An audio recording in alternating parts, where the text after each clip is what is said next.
இந்திய அரசியல் அமைப்பின்பால் உண்மையான நம்பிக்கையும் மாறா பற்றும் கொண்டிருப்பேன் என்றும்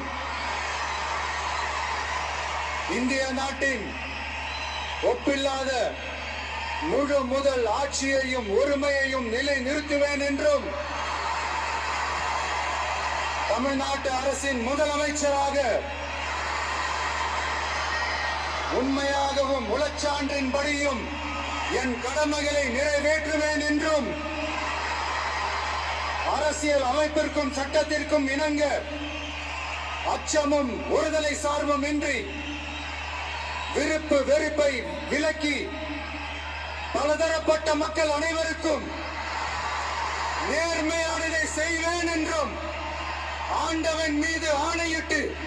உறுதிமொழிகிறேன்.